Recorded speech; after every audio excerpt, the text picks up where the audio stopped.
precedente, né? Só falando aí de completar essa tarefa. Quem quiser fazer com mais cuidado essa tarefa, completar, tudo bem. Mas a gente já entendeu a estrutura dessa equação. Queria fazer uma observação só para terminar aqui, que é a observação sobre a relação que a simetria tem, pode tirar, a relação entre a simetria e um resultado que fala do espectro, do modelo que é descrito por aquela simetria.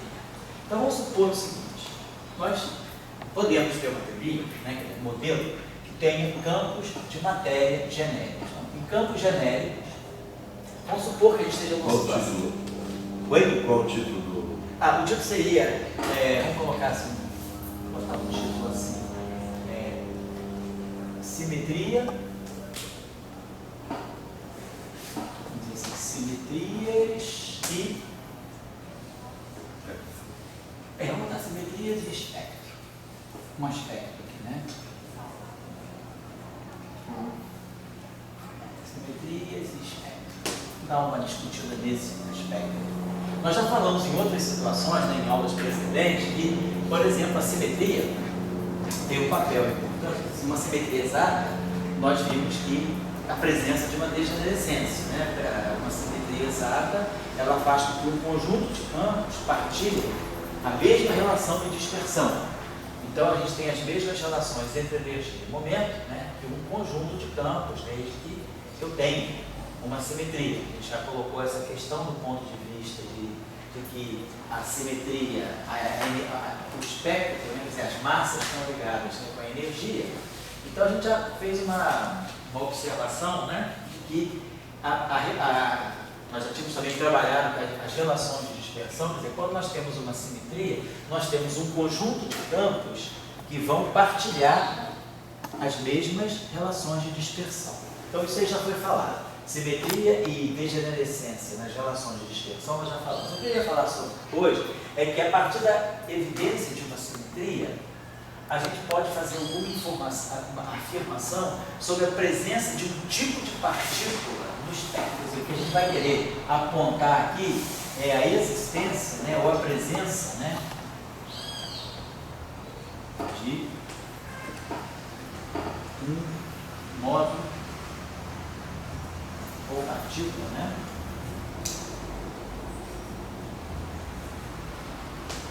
especial dos campos. O que seria isso? Então, suponhamos, vamos começar o caso global. O caso global. Então, a simetria global. Então, se nós temos uma simetria global, nós não temos campo de gauge. Temos uma simetria global, quer dizer, quando eu estou falando de simetria global, eu estou falando de um sistema onde não aparece, quer dizer, não há. Porque eu posso ter um problema que tem uma simetria global, mas que também tem campo de gauge presente, o campo de gauge de uma outra simetria local. Mas eu estou falando de um problema em que não há campo de gauge. Então nós temos um problema em que depois nós vamos introduzir o campo de gauge. Vamos primeiro analisar uma situação em que não há campos de gauge, só há campos do tipo campos de matéria.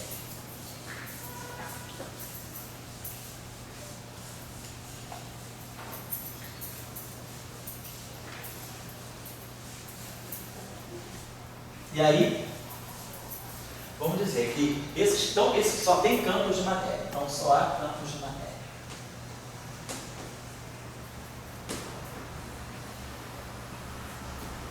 Estamos fazendo uma análise ainda sem campo de gauge. Tem uma simetria global, mas não tem campo de gauge. Só campo de matéria que se transformam sobre essa simetria global. Pode ser abeliano ou não. Então, por exemplo, eu posso ter um conjunto de campos escalares transformando-se sobre essa simetria I, ômega A, GA e J, Φj. E podemos ter um conjunto de campos fermiônicos também se transformando sob essa mesma simetria, só que numa outra representação. Então, para poder distinguir a representação, vamos chamar de índice I maiúsculo. Então, eu tenho uma outra representação, uma outra dimensionalidade dessa mesma simetria. Então, como se eu tivesse uma réplica, mas com matrizes de outra dimensionalidade. Então tem campos bosônicos e campos fermiônicos se transformando sobre a mesma representação, sobre uma mesma simetria. Bom, o grupo é o mesmo. O grupo é o mesmo, os parâmetros são os mesmos, geradores têm a mesma álgebra, só que estão em representações distintas. Tá aqui. Então vamos imaginar o seguinte. Suponhamos que, então essa é a observação. Suponhamos a seguinte situação. Então, vamos imaginar que esses campos aqui, eles estão dentro de um lagrangiano. Então eu tenho um lagrangiano que depende desses campos, dos campos φ e dos campos ψ. O lagrangiano é genérico, tem termo cinético e tem termo de interação. Vamos analisar então a situação. Então, se eu tenho esse lagrangiano, eu tenho os termos cinéticos e tenho os termos de interação. Do lagrangiano eu tiro o meu hamiltoniano, que é a minha densidade de energia do sistema. Nós já aprendemos a ver como é que é. A densidade de energia, ou é a componente zero, depois vai fazer componente 0, a pessoa de energia aumenta, ou a densidade de energia, simplesmente a gente já sabe passar do lagrangiano para o hamiltoniano, mas a gente sabe pegar a densidade de energia de um sistema a partir das equações de campo. Tira a densidade de energia do sistema. Então, a densidade de energia do sistema também vai depender dos meus campos. Mas aí agora eu vou fazer a seguinte consideração. Eu vou procurar qual é a configuração de campos que me dá o mínimo de energia do sistema. Vamos pensar aqui o seguinte. Vamos pensar que esse nosso lagrangiano, ele tem a parte cinética. Vamos escrever o nosso lagrangiano desse modo. Ele tem um lagrangiano cinético que depende das derivadas dos campos. E o meu lagrangiano tem uma parte potencial. A parte potencial, ela não depende das derivadas dos campos.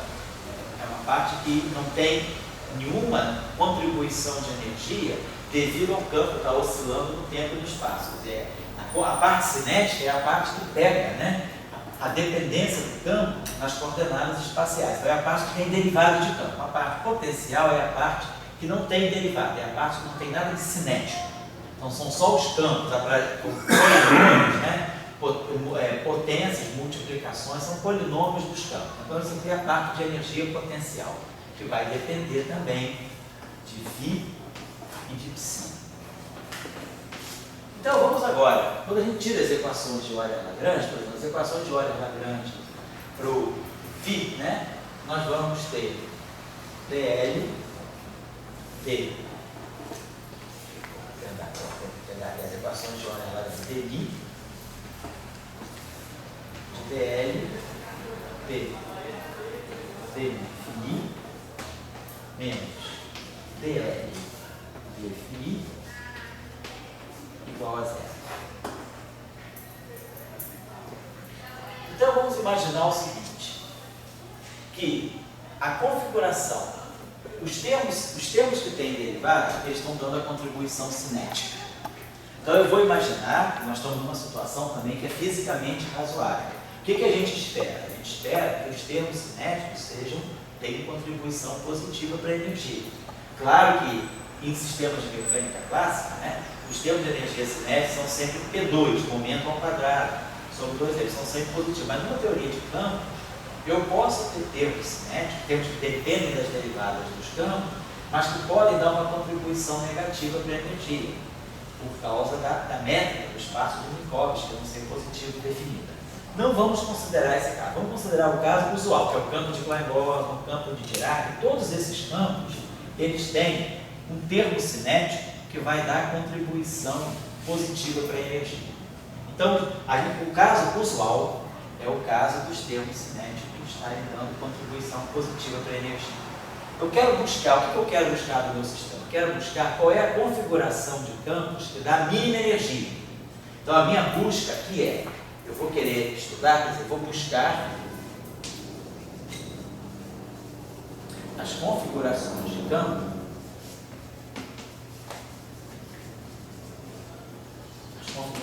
campos, né, na verdade tem mais de um aqui, de campos que minimizam a energia do sistema.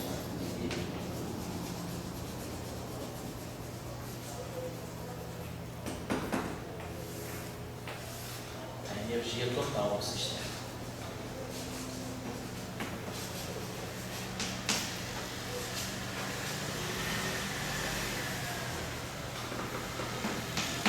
Então, como os termos que dependem de derivada, que são os termos cinéticos, a gente está trabalhando sobre a hipótese usual de que esses termos dão contribuição positiva para a energia, eu vou imaginar que a configuração de campo que minimiza a energia é aquela que tem campo constante.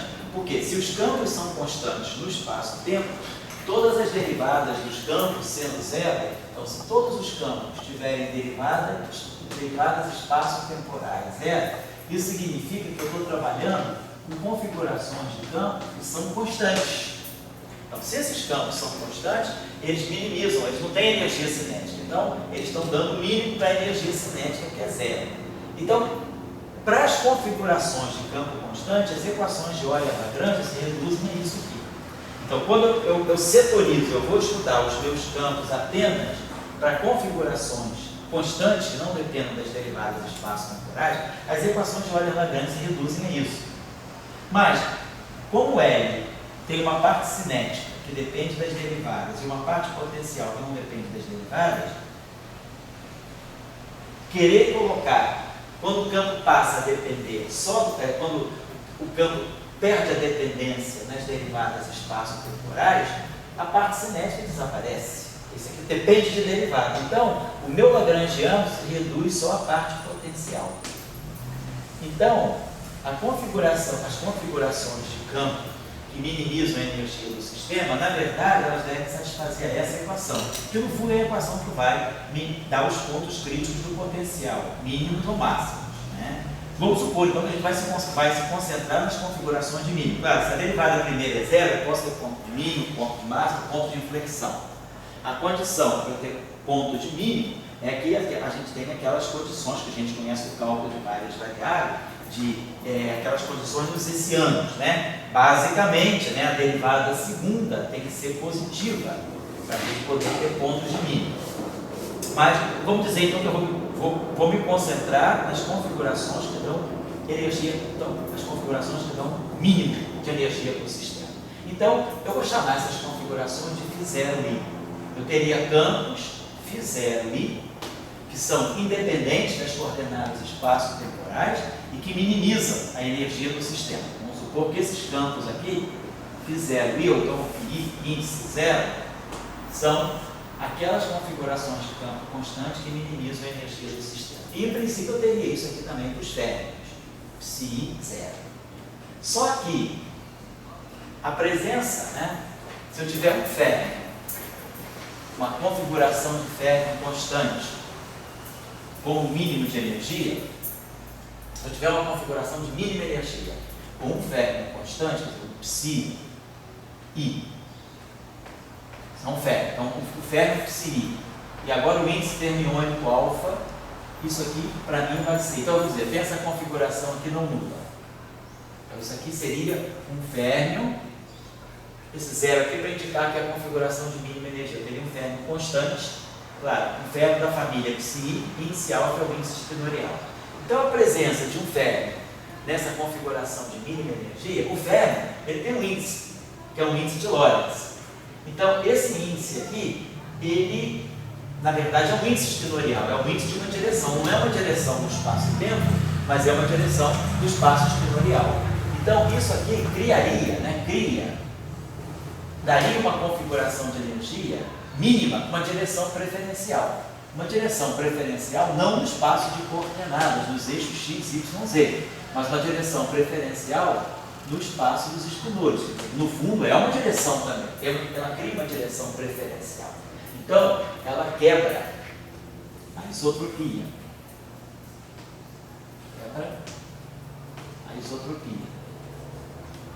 No fundo, ela está quebrando, né? Se ela quebra a isotropia, ela cria uma direção preferencial, ela, no fundo, está quebrando a simetria de Lorentz. Porque o que a simetria de Lorentz me diz, né? Se eu tiver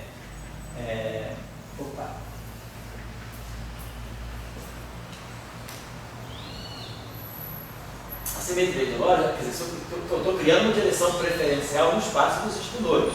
Então eu teria uma configuração de mínima energia com spin meio, porque o ferro tem spin meio. Então, de uma certa maneira, eu tenho uma direção preferencial, um setor espinorial mais tênue.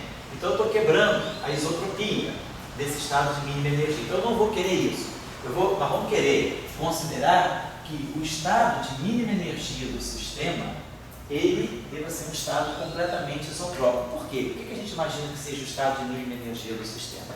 O estado de mínima energia do sistema clássico, ele é o candidato para ser o estado fundamental da teoria quântica. E aí a gente espera que na teoria quântica eu não tenha momento angular no estado fundamental. Eu imagino que o meu estado fundamental deva ser um estado completamente isotrópico, porque eu quero ter um estado, porque na verdade a gente imagina que numa teoria quântica o vácuo ele é completamente vazio, ele é o vazio. Então aquilo que vai descrever o vácuo, ele não pode ter uma direção preferencial. Se tem uma direção preferencial, deve ter alguma coisa que não seja o vazio. Então a hipótese que a gente faz normalmente em teoria de campos clássica é que o estado fundamental ele não deva ser caracterizado por nenhum campo que tenha spin diferente de zero.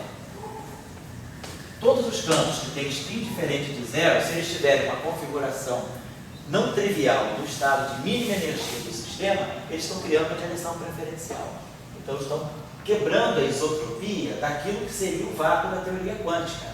Então, se eu estou quebrando a isotropia, significa que o que eu espero? Eu espero que o vácuo da teoria quântica seja um vazio absoluto. Ele não tem noção de direção, ele não tem nada, é um vazio absoluto. Então, essa que é a hipótese. Essa é uma hipótese de trabalho. Então, a gente pode criticar isso em vários pontos de vista. Hoje a gente está, inclusive, vendo isso. Pode ser que a gente tenha um desvio, né, de simetrias fundamentais. Pode ser que, a partir de uma física mais fundamental, o universo se congelou, ele dando uma configuração de mínima energia que tem uma direção preferencial. Isso é uma coisa que é sujeita a crítica. Pode ser que a gente tenha pequenos desvios, pode ser que haja alguma estrutura não trivial para o vácuo. A gente não sabe. Então, o que a gente supõe em teoria de perturbação normalmente é que o vácuo seja trivial. O que é o vácuo trivial?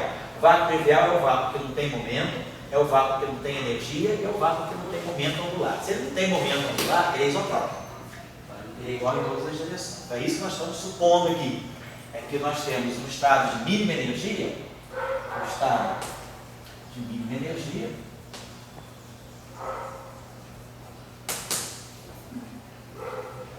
que ele seja homogêneo, ou seja, ele não tenha dependência nas derivadas espaciais, ou seja, ele não tem momento, o momento dele é nulo. Ele seja constante no tempo, para não ter energia, então seja constante no tempo. Então, homogêneo é momento nulo, constante no tempo, energia nula, e seja isotrópico, momento angular nulo. Isso caracteriza o estado fundamental, que para nós a ideia de vácuo vai ser essa. Então, os únicos campos que podem ter no vácuo uma configuração não trivial, isotrópico, porque ele não tem momento angular, ele é igual, tá? Não tem momento angular, não deve ter uma direção preferencial. Então, os únicos campos de uma teoria relativista que podem ter uma configuração não trivial no estado de mínima energia são os campos escalares. Então, a gente reserva, né? Então, quando a gente quiser, numa teoria de campo, poder dizer que a gente tem um estado fundamental que seja não trivial, ou seja, se eu quiser caracterizar uma configuração não trivial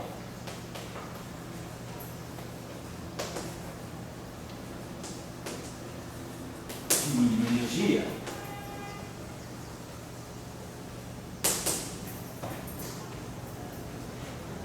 nessa configuração eu posso ter campos escalares, então eu posso ter campos escalares, um valor de mínima energia não zero.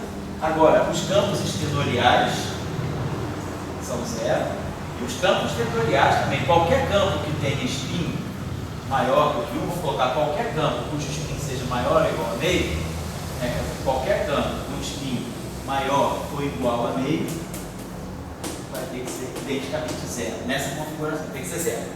configuração, então, de mínima energia de qualquer campo com o spin maior do que meio, configuração então, de mínima energia de qualquer campo com o spin maior ou igual a meio é zero.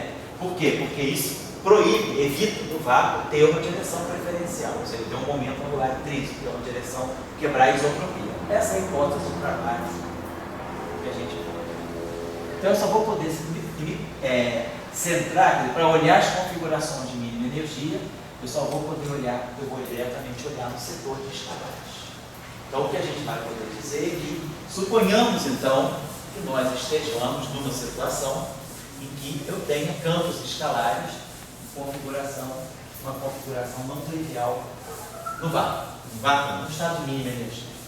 Isso aí é a base da chamada quebra espontânea da simetria. A quebra espontânea da simetria é exatamente isso. Quando eu tiver campos escalares e eu olhar para a energia do meu sistema e descobrir que eu tenho pelo menos um campo escalar, não zero, dando o mínimo de energia do sistema, se eu olhar o mínimo de energia do sistema, a configuração de mínima energia do sistema, e tiver um campo escalar, pelo menos um campo escalar, com configuração de mínima energia, não zero, isso é o que a gente chama de quebra espontânea de simetria.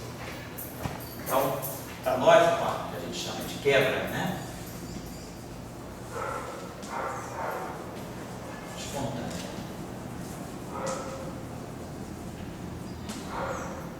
De simetria. No sentido clássico, né? Então, nós vamos pegar, então é aquela situação correspondente à existência, né, de pelo menos um escalar diferente de zero na configuração de mínima energia do sistema.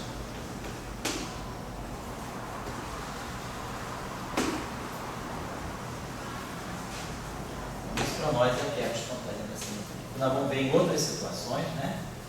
E já vimos também em outras situações. Então, essa é a explicação por que isso aconteceu. Isso aí é um princípio físico? Não é um princípio físico, é uma forma de você implementar uma simetria. É uma forma de você colocar uma simetria numa teoria de campo. Você, quando coloca uma simetria na teoria de campo, você pode colocar a simetria no lagrangiano, mas pode acontecer do teu espectro não mostrar aquela energia. A quebra espontânea da simetria, ela é uma forma de você introduzir a simetria no sistema. Mas a simetria, ela não vai aparecer no espectro, ela vai aparecer apenas no lagrangiano. É uma simetria do lagrangiano, é uma simetria da ação, é uma simetria da energia do teu sistema, mas ela não é uma energia dos estados do teu sistema. As configurações de campo, você perde as degenerescências. Então, a quebra espontânea da simetria, eu não diria que ela é um princípio, eu diria que ela é uma forma viável, uma forma possível que se encontrou de descrever uma simetria numa teoria de campo. A simetria, ela é boa, ela é aproximada. Quer dizer, eu acho que foi um desses cursos que eu falei com vocês. Quando a gente tem uma quebra espontânea da simetria, a percepção dela é que você não vê a degenerescência, mas ela deixa uma marca registrada no teu sistema, que é uma série de relações entre grandezas físicas. A quebra espontânea da simetria, ela relaciona certas massas, ela relaciona constantes de acoplamento com massas. Oi?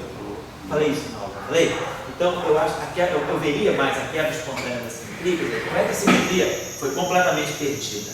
Ela está no teu sistema, ela só não está no espectro, mas ela não é uma simetria exata que amarra tudo. Ela desamarra um pouco as constantes, os parâmetros, mas ela amarra por relações. Ela não diz são todas iguais. As massas não são todas degeneradas, mas eu consigo estabelecer uma relação entre as massas. Então, a quebra espontânea da simetria é um mecanismo que a gente tem de implementar uma simetria do sistema para poder descrever um sistema com uma simetria que não é exata, ela é aproximada. Então, a quebra espontânea é um mecanismo viável de implementação de uma simetria que não é exata. O parâmetro alfa é uma maneira de implementar uma simetria. O parâmetro alfa, estruturalmente, ele traz a simetria. O parâmetro alfa se tira da Isso. certa, relacionando as coisas. Isso. Aquela dica que eu tenho é um primo parâmetro alfa. Que implementa a simetria. Isso, ela é filha do parâmetro alfa. O parâmetro alfa você pode entrar com o parâmetro alfa, tendo ou não quebra espontânea na simetria. Você traz o parâmetro alfa. Com esse parâmetro alfa, a tua simetria pode ser exata, mas ela também pode ser quebrada.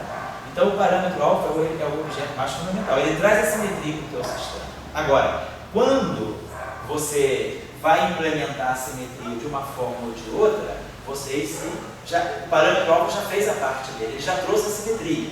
Agora, se a simetria ela não for uma simetria do estado de mínima energia do sistema, você diz que a simetria foi quebrada espontaneamente. Mas o parâmetro alfa está lá, o parâmetro ômega está aqui, ele continua aqui.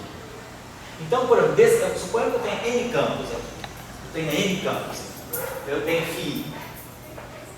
Esse φ vai de 1 até N. Aí então. Esse φ vai de 1 até N. Então tem N campos, N componentes desse campo. Então o parâmetro alfa está aqui, o parâmetro ômega. Ele relaciona a transformação de simetria, me diz que eu posso, quer dizer, eu posso passar de um conjunto de campos φ para um conjunto de campos filinha I. E esses filinha I são tais que filinha I seja φI mais o delta φ, mais I, ômega A, que são os parâmetros que você está chamando de alfa, GA e J, e J. Então isso aqui, o parâmetro alfa está fazendo o papel dele. Ele diz que eu posso passar dessa configuração para essa configuração sem mudar a energia do sistema. Então, a minha configuração φ e a minha configuração φ, eles deixam a energia invariante. A variação, quer dizer, delta L ou delta H, a variação do hamiltoniano é zero quando eu faço essa transformação. O parâmetro alfa fez esse papel. Agora, parâmetro alfa, né? Suponhamos que dessa configuração eu tenha pelo menos um campo que tenha a configuração de mínima energia não trivial. Então, esse meu vetor φ, né, esse meu φ ele é φ1, φ2, até φn. Tem N componentes. Suponhamos que uma componente, pelo menos uma componente não seja zero. Pode ser qualquer um, pode ser o φ1, pode ser o φ2, não importa, pode ser o φn. Vamos pegar o campo, né? Vamos pegar, vamos supor que na configuração de mim, você calcula, você tem o potencial dos campos, você minimiza igual a zero e você vê que tem solução não zero. Então você pode encontrar uma solução φ0 diferente de zero que dá energia mínima. Então, é um mínimo de energia. Então, pelo menos nada me impede de pegar uma componente. Pode ser o φ1, pode ser o φn, não importa. Vamos pegar, por exemplo, o φ1. Vamos dizer que eu tenho uma componente φ1 não nula e todas as demais nulas. Poderia ser o φn também, tanto faz. Então tem uma componente, pelo menos, que é não nula. Então eu estou numa configuração de mínima energia. E ela é não trivial. Isso me diz o seguinte, que eu posso passar dessa configuração, então eu posso ir desse φ, vamos chamar esse φ aqui de φ0, né? Então eu posso passar do φ0 para um φ0 linha, por a transformação de simetria. Então φ0 linha vai ser φ0, né? Então φ0 linha vai ser φ0, no caso mais I, ômega A, GA, φ0. Ou seja, φ0 linha componente I vai ser o φ0 componente I mais o I, ômega A, GA, φ0, GA e J, φ0, J. Então, aqui Eu posso mudar. exatamente, é o mínimo. Então, esse φ0 aqui só tem componente 1. Então, isso aqui significa que eu vou ter isso aqui. Delta φ0i vai ser I, ômega A, GA, I. Mas só tem componente 1. φ0j só tem componente 1. Vamos criar I1, φ0. Então isso significa que você pode achar, você passa de uma configuração de campo φ0 para uma configuração de campo, né, que é φ0 linha I, que tem a mesma energia. Então, esse φ0 linha I, eu posso escrever isso aqui, vou botar até em forma assim. φ0 linha I vai ser φ0 I mais isso aqui. Tá? Opa, tudo bem? Então vamos dizer o seguinte, eu vou ter um φ0 linha que vai ser, então tá, vai ser diferente do φ0, obviamente, né? Ele ganhou essa componente. Então vai depender dos geradores. Todos os geradores que tiverem elementos de matriz que me conectem com um a qualquer outra componente, vai me dar um φ0 linha I diferente de zero. Quer dizer, os φ0 linhas I que vão continuar zero são aqueles que o gerador, por exemplo, não conecta essa componente 1 com essa componente aqui. Então, vamos pegar um caso bem simples. Vamos pegar um caso, por exemplo, de SO2. A gente conhece os geradores de SO2. Então, por exemplo, se esse problema for um problema tipo uma simetria SO2, né? Os geradores, se eu pegar um duplete, se eu pegar um φ0, vou pegar então uma situação de SO2, vamos pegar um caso de SO2. Então eu vou pegar um φ0 que tem uma componente φ1 0 e aqui seja 0. Então eu vou ter essa equação aqui, φ0 e linha vai ser φ0 I mais I ômega A. Os geradores de SO2 são sigma A sobre 2 e J atuando em. Aí aqui vai ser J igual a 1, φ1 0. Então isso significa o seguinte, que o φ0 linha 1 vai ser o φ0 1, tem I diferente de 0, mais I. Agora, ômega 1, sigma 1. Quem é sigma 1? Sigma 1 é 0, 1, 1, 0. Quando isso aqui atuar no φ1, 0, 0, ele vai me dar essa componente. Ele vai me dar 0, φ1, 0. Tá? Quando eu fizer esse cálculo aqui, o G1, né? O sigma 1, então ele vai me dar I ômega 1, e aí sobre 2, I sobre 2, ômega 1, e aí ele vai me dar aqui, vamos botar aqui um genérico, vou botar assim, φ0 linha I, vai ser, então vai ficar φ0 linha 1, φ0 linha 2, uma transformação disso. Então vai ficar φ0 I, φ0 original, que é φ0 1, 0, mais I sobre 2, ômega A. Então, ômega 1. No ômega 1, esse gerador ele vai gerar 0, φ1, 0. Vou pegar o ômega 2, que é o sigma 2. Vou pegar o gerador sigma 0 menos I, 0. Vai produzir aqui 0 menos I, 0. Você vai produzir 0 menos I, φ1, 0. E depois vamos pegar o ômega 3. O ômega 3 ele é 1, 0, 0, 1, 0, 0 menos 1. Ele vai produzir aqui 1, φ1, 0, 0. Então, a gente está vendo que quando eu fizer uma transformação em cima desse objeto, eu estou obtendo isso aqui. φ0 linha transformado no φ0. Os 0 e 2 linhas. Então, isso aqui vai ficar φ0 mais I sobre 2 ômega 3 φ0 e vou ter aqui embaixo, isso aqui era 0, vai aparecer I sobre 2, aí vai aparecer ômega 1 menos I ômega 2, φ0 Certo?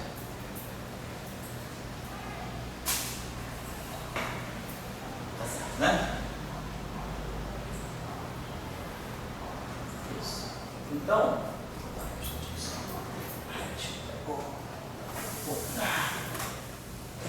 nós estamos vendo que eu gerei, né, gerei um outro estado. Então a gente viu que aquele estado, que é o estado de mínima energia, ele não é invariante. Quando eu fiz uma transformação de simetria, ele mudou, ele foi no zero linha 1, que tem, por exemplo, agora componente 2, que antes ele não tinha. Mas pela simetria do sistema, essas duas configurações, elas têm a mesma energia, elas são distintas, mas elas têm a mesma energia. Então, né, eu mudei o sistema dessa forma, mas não mudei a energia do sistema. Perfeito. Então, isso. Então, zero está legal. Então, com isso aqui, que vamos poder afirmar agora, né?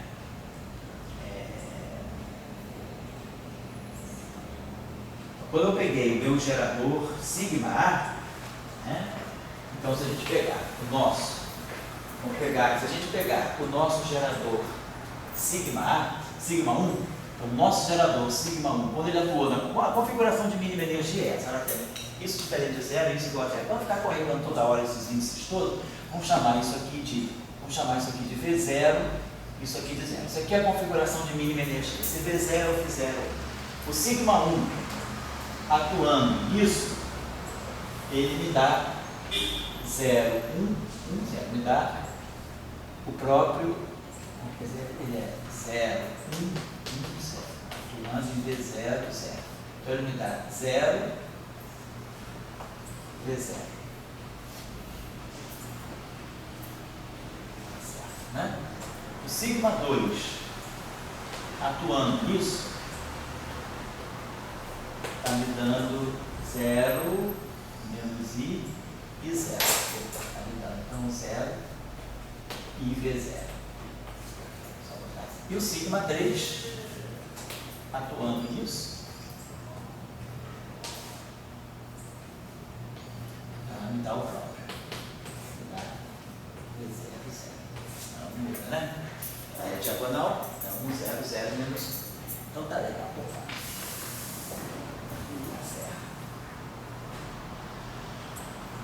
Então, eu posso fazer o seguinte, né? Então, nós podemos ver, se eu pegar uma combinação especial, se eu pegar, deixa eu ver aqui,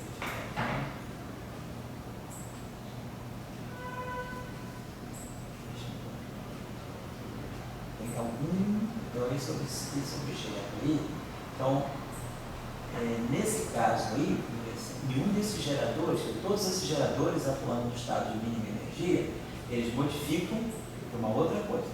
Os três geradores estão trabalhando nesse sentido, né? Então, vamos pensar aqui o seguinte, se eu pegar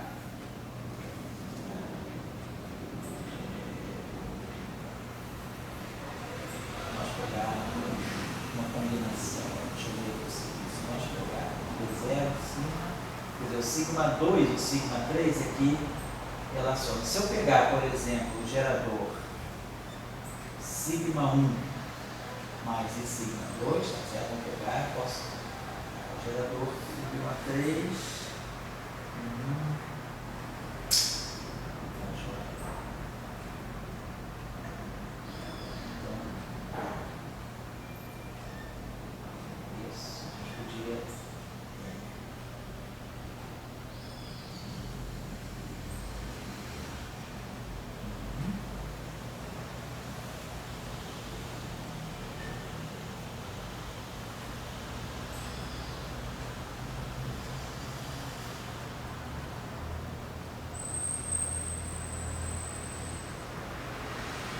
Perfeito. Então, vamos fazer o seguinte, a gente tem, vamos colocar a coisa da seguinte maneira. Nós temos três geradores, sigma 1, sigma 2 e sigma 3. Certo? E atuando no estado fundamental, desse estado de mínima energia, todos eles têm o seu papel. Tá certo? Vamos observar o seguinte, se eu combinar, pegar só uma coisinha só. A gente sabe que numa simetria, numa álgebra, a gente pode combinar os geradores. Se eu pegar, por exemplo, essa combinação sigma 1 mais e sigma 2, e essa combinação que atuar no meu estado de mínima energia, que é o V0, 0, se eu fizer essa combinação, aqui eu vou colocar um I. Então aqui vai ficar menos 1. Então essa combinação aqui vai dar 0. Essa combinação, então essa combinação, ela marca esse gerador aí. Se eu pegar agora o gerador, posso passar do gerador sigma 1 mais I sigma 2, posso pegar o gerador sigma 1 menos I sigma 2 e atuar no V0, 0. Então, quando eu colocar menos I, aqui eu vou somar. Então isso aqui vai me dar 0, 2V0. E aí eu tenho o gerador sigma 3, V0, 0, que dá o próprio V0, 0. Então a gente vê o seguinte, desses três geradores, desses três geradores, eu posso combiná-los de uma tal maneira que esse gerador aqui, ele atua aqui, ele é completamente aniquila esse estado aqui, ele dá 0. Então, a gente começa a perceber que esse estado fundamental, ele é invariante. Porque se eu fizer uma transformação gerada por esse objeto aqui, esse subgrupo aqui, na verdade isso aqui é um subgrupo de SO2, ele deixa invariante, quer dizer, ele não modifica esse estado, porque a variação dele, atuando nesse estado, dá 0. Então isso significa que se eu fizer uma transformação coordenada por esse gerador, se eu fizer isso aqui, né? Se eu fizer essa transformação, se eu pegar uma transformação dada por eu vou dar assim, V0, 0, prima, vai ser igual a V0, 0, mais I, vezes um parâmetro alfa, vezes esse gerador, sigma 1, mais I sigma 2, atuando no V0, 0, isso aqui vai me dar o próprio V0. Essa transformação, ela está deixando esse meu sistema invariante. Mas essas duas transformações não.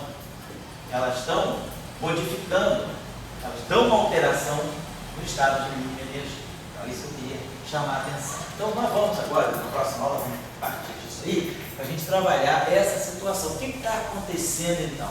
Eu consigo passar de um estado que é de mínima energia para o outro estado que é de mínima energia. Mas eu gero, o meu sistema, ele começa a apresentar outras configurações que não têm, que são diferentes da anterior, mas que têm a mesma energia. Então eu passei de uma configuração para outra configuração, eu deformei a minha configuração inicial, eu fiz uma pequena mudança nela e passei para uma outra configuração que tem a mesma energia, ou seja, eu não mudei a energia do sistema, mas eu posso, o meu sistema apresenta uma outra configuração de campo, né? Ele apresenta agora uma configuração Φ0, 1 linha, Φ0, 2 linha, que é diferente de Φ0, 1, 0, mas que tem a mesma energia.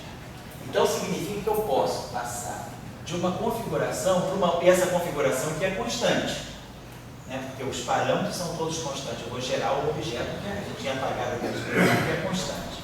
Então é aqui que nós vamos localizar o que a gente chama de bóson, de Goldstone.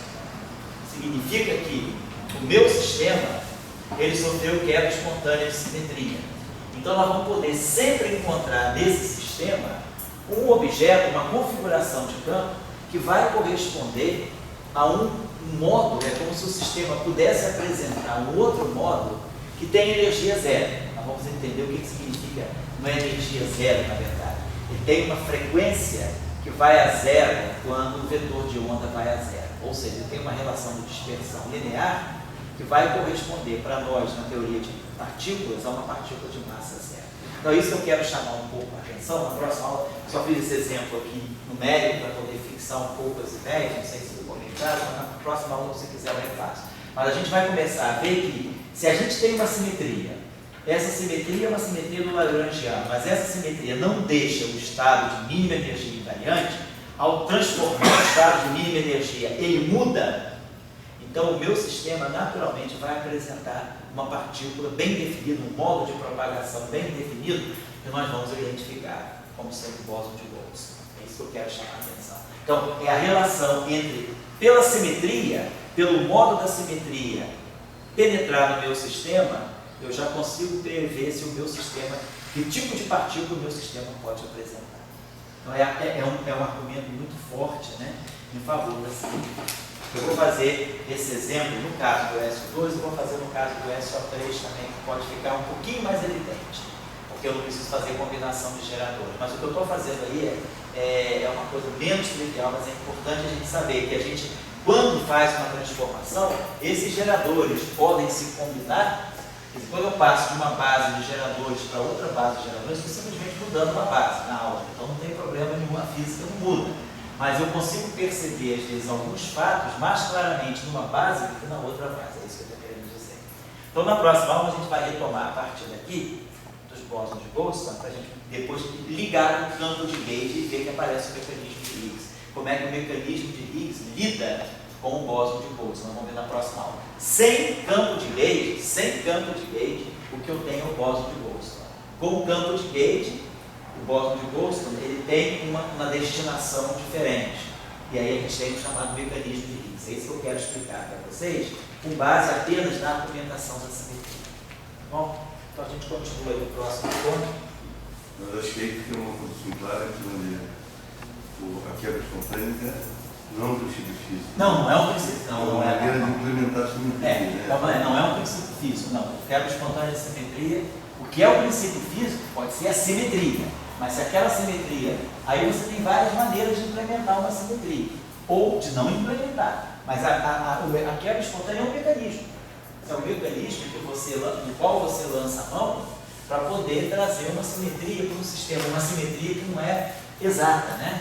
Isso que é a quebra espontânea. Ela é um mecanismo, ela não é uma simetria, ela não é um princípio físico. Não, está longe de ser um princípio, ela está longe de ser um princípio, ela é um mecanismo. Porque a questão, se ela não é um princípio físico, e é apenas um mecanismo, será que ela tem universalidade? Não, certamente não. Universalidade não. Não, ela não vai ser universal, ela vai ser meio caso a caso. Em certos casos eu posso usar, devo usar, em outros casos. Ele tinha um princípio físico quando assim, uma coisa está se movimentando assim, certo. Se eu tivesse em Júpiter, estaria igual. É uma universalidade, né? A maneira que a massa, a leva, etc. O princípio físico é uma coisa que ele independe da situação que você está tratando. Aqui é para conservação da carga elétrica, né? Certo. Só princípio. Se em Júpiter, a carga elétrica conservada. Não é. Por que não? Mas a Terra, a Júpiter. Acho que essa é a situação. Que eu digo assim, aquele problema é essa, a meu antigo, que eles falam, com o Higgs, né? Sei. Ele não emerge do princípio físico. Não. Mas ele depois é extremamente universal. Entendi. Essa que é, vamos dizer assim, isso que é a grande crítica que se faz a ele, né? Ele entra como um dispositivo, do qual eu lanço mão para resolver um problema. Mas depois ele acaba se tornando básico. Ele é muito um dispositivo. Se ele tivesse encontrado uma universalidade, para ser universal como ele quer ser, da massa do mundo, ele devia ter uma base universal para ele. Uma base física por trás dele. A quebra espontânea da simetria não é um princípio físico, é um mecanismo de implementação. Bom, por aqui, José,